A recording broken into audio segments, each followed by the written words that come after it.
Il y a des moments pour lesquels personne ne vous prépare. Non pas parce qu'elles sont impossibles à imaginer, mais parce que les imaginer à l'avance vous obligerait à croire quelque chose sur la personne que vous aimez que vous n'êtes pas encore prêt à croire. Vous ne les imaginez donc pas.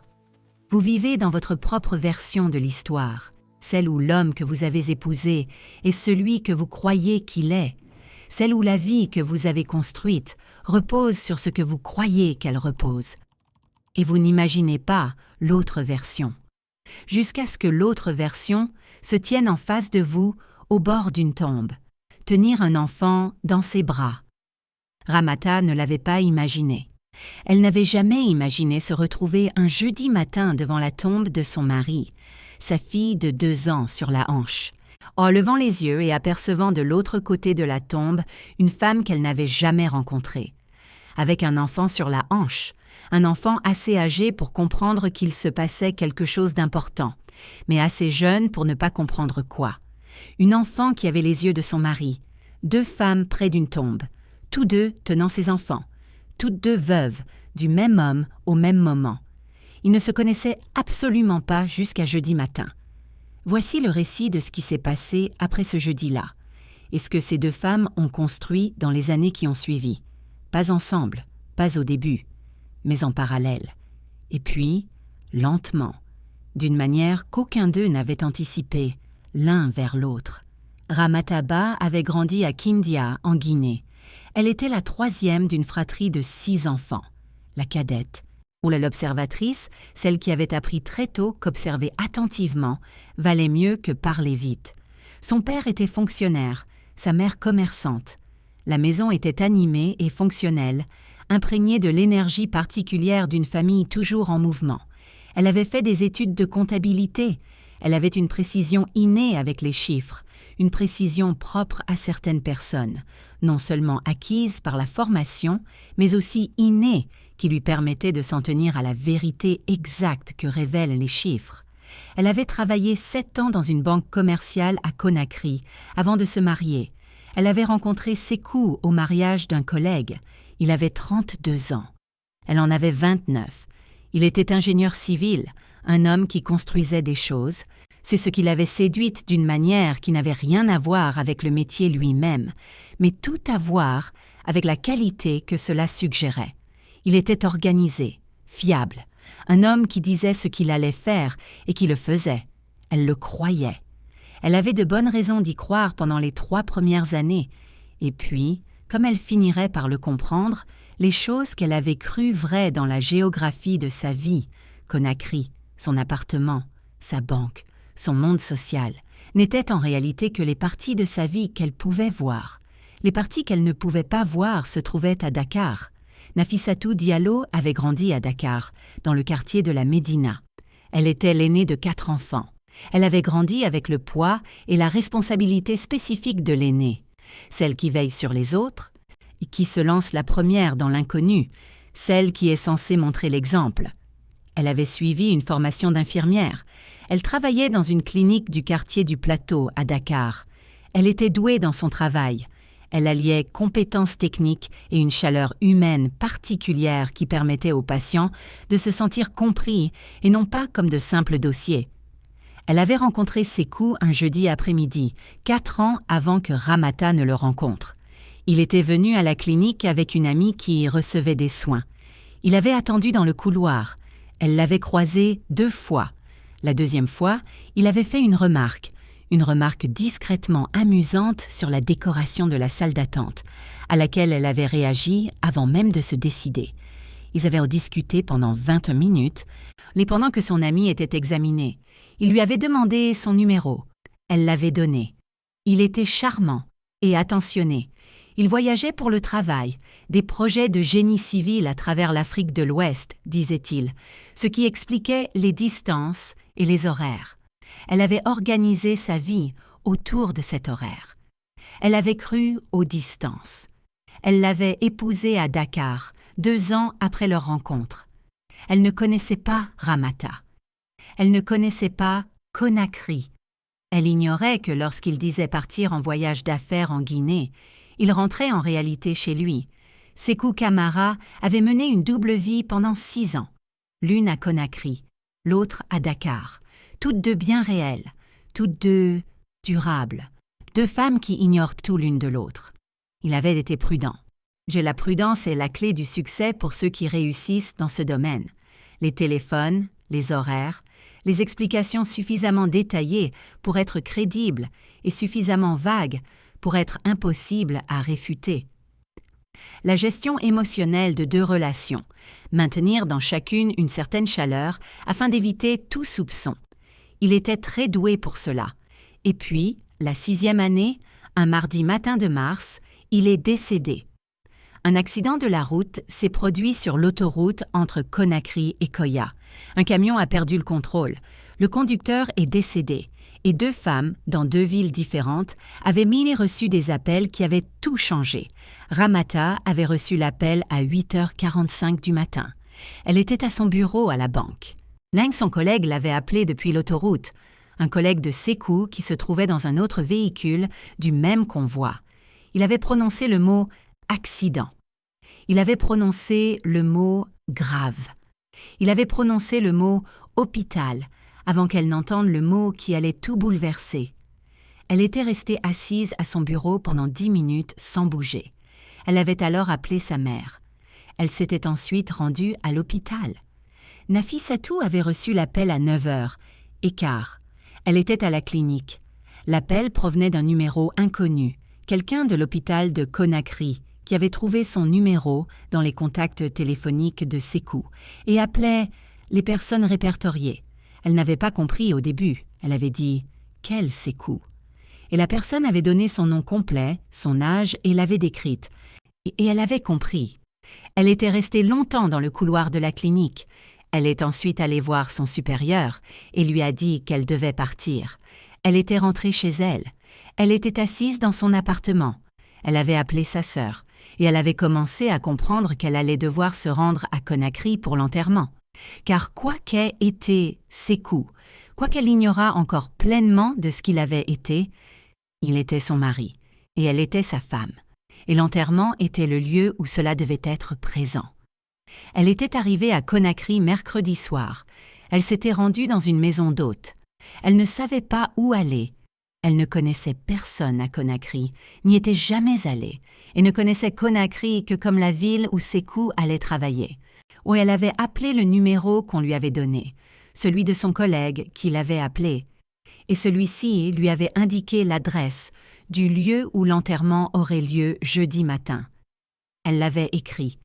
Elle s'était endormie. Elle n'avait pas dormi. Le complexe était plein à son arrivée. Famille élargie, collègues, voisins. Le rassemblement des personnes autour d'un décès, selon les rites funéraires spécifiques à l'Afrique de l'Ouest, une présence physique, un espace empli de corps, de prières, de nourriture et une gestion collective du deuil. Nafissatou était entrée discrètement. Elle était vêtue de noir. Elle portait sa fille Fatoumata sur la hanche. Âgée de 14 mois, trop jeune pour comprendre quoi que ce soit, si ce n'est que le corps de sa mère était tendu d'une manière inhabituelle. Et elle ne savait pas dans quoi elle s'embarquait. En franchissant le portail, elle avait compris que quelque chose clochait. La façon dont les gens la regardaient, la nature particulière de ses regards, les conversations qui s'interrompaient et ne reprenaient pas. Le chemin qui semblait se dégager devant elle, comme le font les chemins quand personne ne sait quoi faire. Elle s'était rendue à pied jusqu'à la tombe, et elle avait levé les yeux. Et il y avait une femme de l'autre côté de la tombe, tenir un enfant dans ses bras. Une enfant d'environ 2 ans. Une fille. La femme la regardait. C'est sur le visage de la femme se lisait une expression que Nafissatou reconnut immédiatement, car c'était l'expression qu'elle ressentait sur son propre visage. L'expression de quelqu'un qui venait de comprendre quelque chose qu'il ne s'attendait pas à comprendre à ce moment précis, à cet endroit. Ils se regardèrent par-dessus la tombe, tous deux tenant ses enfants. Aucun des deux ne parle. L'enterrement se poursuivait autour d'eux. Personne ne l'a arrêté. Voilà ce qui se produit dans ces moments-là. L'élan spécifique d'une cérémonie déjà commencée, avec ses propres exigences, ses propres prières et son propre ordre, se poursuit même lorsqu'un événement semble devoir tout arrêter. Les prières funéraires ont été récitées, le corps a été inhumé, la cérémonie s'est achevée d'elle-même, et les deux femmes se tenaient là, près de la tombe, ou avec leurs enfants, la cérémonie autour d'elles et tout le poids insoutenable de ce qu'elles commençaient à peine à comprendre. C'est la sœur de Ramata, Aminata, qui avait agi la première. Aminata, la sœur pratique, directe, celle qui fait ce qu'il faut parce que quelqu'un doit le faire, était venue voir Nafissatou après les prières funéraires. Elle avait dit « Viens avec moi ». Nafissatou l'avait regardée. « Tu n'es pas obligée », avait dit Aminata, « mais viens ».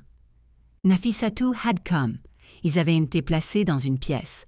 Les deux femmes, leurs enfants.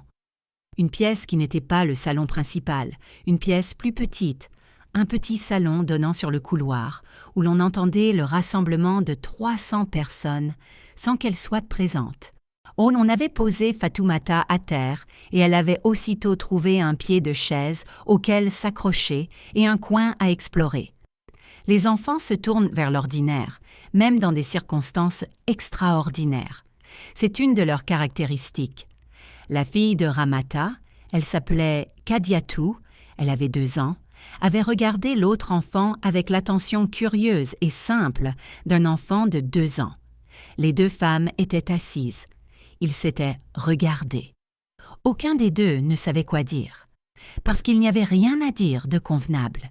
Il n'existait pas de langage pour cela, pas de scénario social, pas de protocole communautaire, pas de conversation préparée pour cette situation précise. Finalement, Ramata avait dit « Combien de temps ?» Ce n'est pas une question sur ses coups, mais sur la durée de la présence de Nafissatou dans sa vie. « 6 ans, avait dit Nafissatou. Nous nous sommes mariés il y a 4 ans. Ramata avait traité cela. Je l'ai rencontré il y a 3 ans, avait-elle dit. Nous nous sommes mariés il y a 2 ans. Il s'était assis pour faire les calculs. Il avait été marié à Nafissatou pendant 2 ans avant d'épouser Ramata. Il avait maintenu ces 2 mariages pendant 2 ans. Dakar, avait dit Ramata. Oui, avait dit Nafissatou. Et vous? Conakry, avait dit Ramata. Il s'était rassis. Le saviez-vous? Avait demandé Ramata. Non, avait dit Nafissatou. Et toi? Non, avait répondu Ramata. Un long silence. Nafissatou avait alors déclaré « J'ai une fille ». « J'ai une fille », avait déclaré Ramata. Elles avaient toutes deux regardé les enfants, Fatoumata explorant le coin, Kadiatou la regardant de l'autre côté de la pièce. « Les 2 filles », avait dit Nafissatou. « Les 2 filles », avait dit Ramata. Un autre silence, différent du précédent, plus bref, d'une certaine manière. Le silence particulier, plus bref, d'un silence qui a trouvé un point commun. La famille de Ramata se trouvait dans l'enceinte. Ils étaient au courant de l'enterrement. Ils ne connaissaient pas Nafissatou. Ils s'étaient occupés du rassemblement, de la logistique, des formalités funéraires, et ils avaient accueilli la présence de cet inconnu avec la délicatesse d'une famille qui ignore encore ce qu'elle est en train de gérer. La mère de Ramata était entrée dans la pièce, où elle avait observé les 2 femmes assises, l'une en face de l'autre avec leur fille. Elle était restée silencieuse un instant, puis elle avait dit « Je vais apporter du thé ». C'était la seule chose qu'elle savait faire, qui était clairement juste. Elle avait apporté du thé, et toutes les 3 étaient assises dans cette pièce. Ramata, Nafissatou et la femme plus âgée qui avait simplement décidé que le plus utile dans cette situation était le thé. Et les enfants avaient joué. La réunion s'était poursuivie dehors, et le pire de ce qu'il y avait à savoir avait été nommé et mis sur la table. Nafissatou était restée à Conakry pendant 3 jours. Non pas parce que quelqu'un le lui avait demandé, mais parce qu'elle ne savait pas où aller, parce que la maison d'hôte était payée jusqu'au week-end. Parce que sa sœur était venue de Dakar pour la rejoindre et qu'elle était là, et que les modalités pratiques du retour n'avaient pas encore été organisées. Le deuxième jour, Ramata était arrivée à la maison d'hôte. Elle était venue seule, sans sa famille, sans personne pour lui faire comprendre ce qui s'était passé. Elle avait frappé à la porte. Nafissatou l'avait ouvert. Il s'était regardé. « Puis-je entrer ?» avait demandé Ramata. Nafissatou s'était éloignée de la porte. Ils étaient assis dans la petite chambre de la maison d'hôte. Fatoumata dormait dans la chambre. Ramata avait déclaré « J'ai besoin de comprendre certaines choses. »« Oui, » avait répondu Nafissatou. « Je ne suis pas en colère contre toi, » avait dit Ramata. « J'ai besoin de comprendre ce qu'était ma vie. » Nafissatou avait regardé cette femme, dans la même situation. Le même homme, la même perte, différente, car chaque perte est façonnée par la relation dont elle est la conséquence. Mais la même vérité essentielle. « Demandez », avait dit Nafissatou. Ils avaient discuté pendant 2 heures. Ce que Ramata avait besoin de comprendre, c'était le calendrier. Où Sékou était allé lorsqu'il n'était pas à Conakry?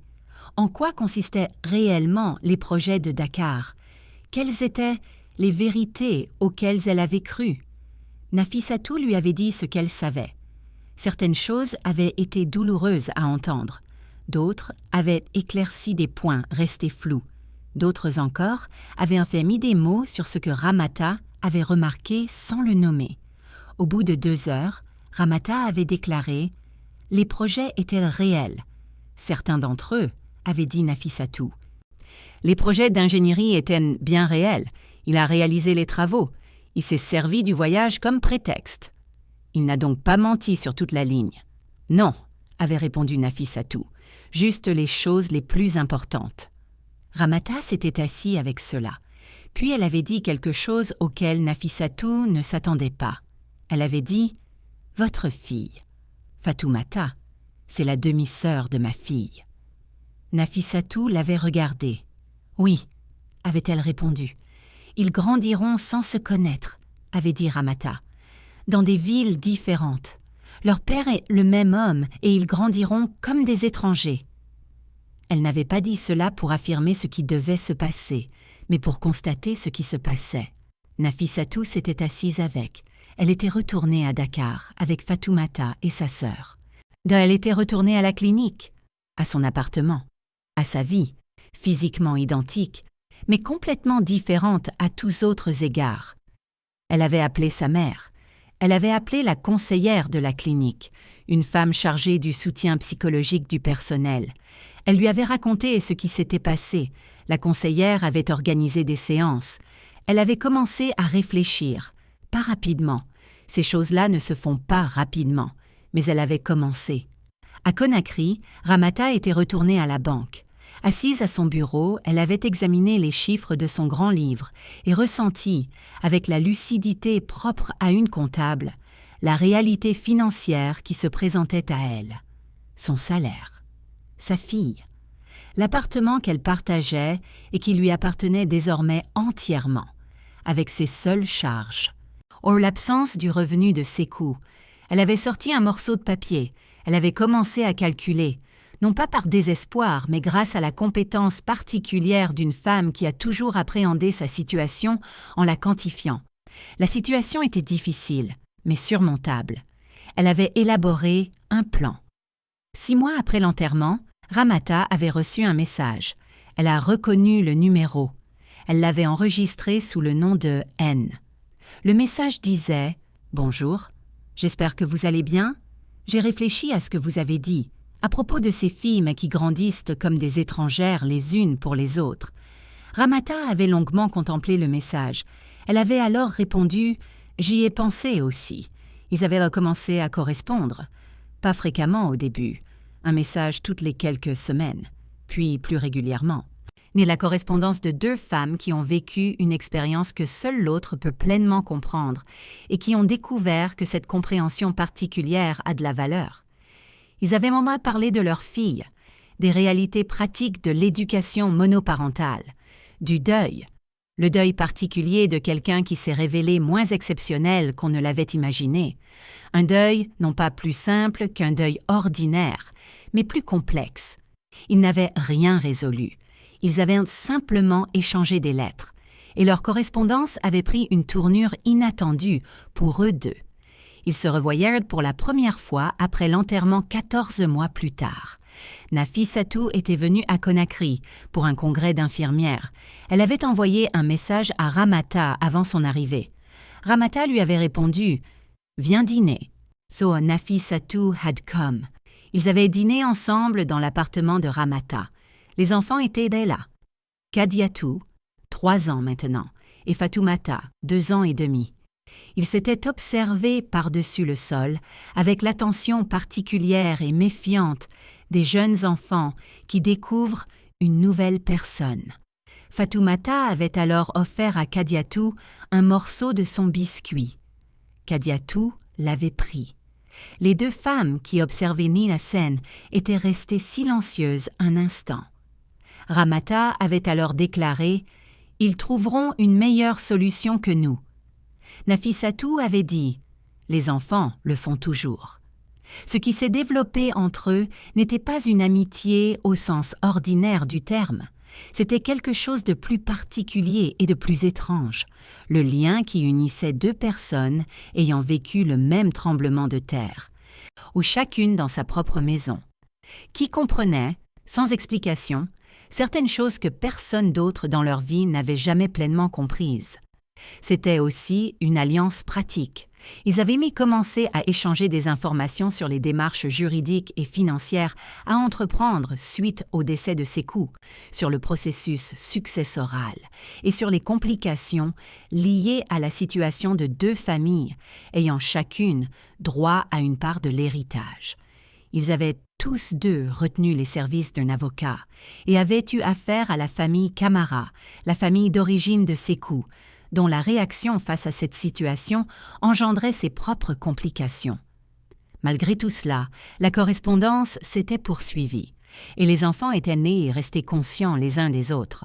Si lors de cette seconde visite, Nafissatou revenant à Conakry 8 mois après la première, un événement imprévu s'était produit. Ils étaient assis dans l'appartement après le dîner. Les enfants dormaient dans la chambre de Kadiatou. On les avait couchés ensemble, la fille de Nafissatou dans la même chambre que celle de Ramata, ce qui avait semblé naturel sur le moment et significatif par la suite. Ramata avait déclaré « Ils dorment dans la même chambre ». « Oui », avait répondu Nafissatou. « Ils ne comprendront pas toujours pourquoi ils se connaissent », avait déclaré Ramata. « Quand ils seront plus âgés et qu'ils comprendront toute l'histoire, ce sera compliqué. »« Oui », avait répondu Nafissatou. « Mais ils se connaîtront, » avait dit Ramata. « C'est mieux que des étrangers. » Nafissatou l'avait regardé. « C'est bien ce que nous faisons ?» avait-elle demandé. « Nous nous assurons qu'ils se connaissent ?» Ramata avait longuement réfléchi à cette question. « Je crois, » avait-elle dit lentement, « que nous sommes 2 femmes qui avons toutes 2 été lésées par le même homme et qui avons décidé que cette injustice ne définirait pas tout ce qui suivra. » Elle avait regardé Nafissatou, y compris la relation entre nos filles. Nafissatou était restée silencieuse pendant longtemps. Puis elle avait dit « Je suis d'accord avec ça. » Kadiatou et Fatoumata avaient maintenant 5 et 4 ans. Elles se voyaient 3 fois par an. Une fois lorsque Nafissatou venait à Conakry. Une fois lorsque Ramata allait à Dakar, elle avait commencé à s'y rendre pour un programme de perfectionnement professionnel et avait découvert qu'elle aimait la ville. Une fois dans un 3e lieu, la dernière visite avait eu lieu à Labé, d'où était originaire la famille de Ramata, et les filles avaient couru dans les collines et reçu du maïs d'une vieille femme qui les regardait avec la joie particulière de quelqu'un qui a assez d'expérience pour trouver les enfants miraculeux. Ils n'étaient pas encore assez âgés pour comprendre pleinement la nature de leur lien. Ils savaient que leur mère se connaissait. Ils savaient qu'ils avaient le même père, comme le font un enfant de 5 ans et un enfant de 4 ans. De façon factuelle, sans le poids que ce fait prendrait plus tard, ils ont compris qu'ils s'appréciaient, Cela suffit pour le moment. Ramata avait été promue à la banque, comptable principal, un poste qu'elle ambitionnait depuis des années et qu'elle avait obtenu 18 mois après l'enterrement, de cette façon si particulière dont les choses arrivent quand on est concentré sur la survie et qu'on n'a pas pensé à l'avenir. Elle avait appelé Nafissatou dès qu'elle avait appris la nouvelle. Nafissatou avait dit « Tu le mérites ». Ramata avait déclaré « Je vais bien l'utiliser ». Elle l'avait bien utilisé. Elle avait emménagé dans un appartement plus agréable, sans luxe superflu, mais convenable. Une chambre rien qu'à elle, pour Kadiatou. Une cuisine assez grande pour cuisiner correctement. Une vue sur le quartier depuis une fenêtre qu'elle n'aurait jamais cru aimer et qu'elle avait fini par adorer. Nafissatou avait entamé une formation complémentaire, une certification de sage-femme qui lui permettrait d'effectuer un travail plus spécialisé à la clinique. Elle le faisait le soir, Fatoumata étant alors confiée à sa sœur. Elle en avait informé Ramata par message. Ramata avait répondu « Vous êtes en train de construire ». Bien. Nafissatou avait répondu « Nous sommes tous les deux en train de construire ». Ramata avait lu cela et regardait par la fenêtre de son bureau l'après-midi à Conakry. « Oui », avait-elle pensé, « nous sommes tous les deux en train de construire ». Sékou Camara était un homme qui avait mené une double vie en les gardant complètement séparés. Il avait peut-être cru que cette séparation était tenable, que les distances, les horaires et cette gestion rigoureuse pouvaient se poursuivre indéfiniment, et qu'aucune des deux femmes ne saurait l'existence de l'autre et que leur vie resterait des lignes parallèles qui ne se croiseraient jamais. Il n'avait pas prévu de mourir. Il n'avait pas tenu compte du jeudi matin et de la présence de deux femmes près d'une tombe. Il n'avait pas prévu ce que ces deux femmes feraient de l'inconcevable vérité qu'il leur avait laissée. Il n'avait pas tenu compte de la correspondance, des dîners, des enfants dormant dans la même chambre, des appels après les promotions et les certifications, des 3 visites annuelles, des 2 femmes qui reconstruisaient, séparément et ensemble, quelque chose à partir des décombres de ce qu'il avait créé. Il n'en avait tenu compte d'aucun. Et parce qu'il n'avait peut-être pas cru que les femmes pouvaient en prendre ce qu'on leur avait fait et le transformer en quelque chose de réel. Il s'est trompé sur ce point. Ramata avait dit une fois, à sa sœur Aminata, au téléphone tard dans la nuit, quelque chose qu'elle n'avait pas dit directement à Nafissatou. Elle avait dit « Je ne sais pas ce que nous sommes l'un pour l'autre. Il n'y a pas de mots pour le dire. » Aminata avait dit « Peut-être n'avez-vous pas besoin d'un mot. » Ramata y avait pensé. « Nous avons toutes les deux été trompées par le même homme, » avait-elle dit. « Nous avons toutes les deux perdu la vie que nous pensions avoir. Nous élevons toutes les deux ces filles seules. Nous savons toutes les deux ce que c'est que de voir ces fondations s'effondrer et de devoir tout reconstruire. » Elle avait regardé le plafond de son appartement. « Je crois que nous sommes les témoins l'une de l'autre. Nous sommes les seuls à comprendre pleinement ce qui s'est passé, et nous avons décidé que ce qui s'est passé ne sera pas la seule réalité de l'avenir. » Aminata était restée silencieuse à l'autre bout du fil. « Cela dépasse les mots, » avait-elle dit. « Oui, » avait répondu Ramata. « Vous n'en avez donc pas besoin. »« Non, » avait répondu Ramata. « Alors, n'en cherchez pas. Continuez simplement. » 2 femmes se tenaient près de sa tombe, tous deux tenant ses enfants. Tous deux ignorent tout l'un de l'autre, toutes deux veuves au même moment, du fait du même homme. Puis, ils s'étaient regardés par-dessus cette tombe et ils avaient commencé.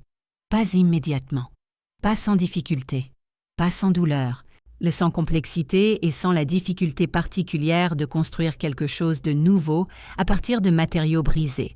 Mais ils avaient y commencé, et tout ce qu'ils avaient construit, la correspondance, les visites, les enfants qui se connaissaient, la promotion, la certification, les nouveaux appartements et les nouvelles versions d'eux-mêmes, rien de tout cela ne correspondait à ce qu'ils avaient imaginé pour leur vie le jour de leur mariage avec Sékou Camara. Mais c'était réel, et le réel, ils l'avaient tous deux appris, de directions différentes. Au même prix, le réel est la seule chose qui demeure.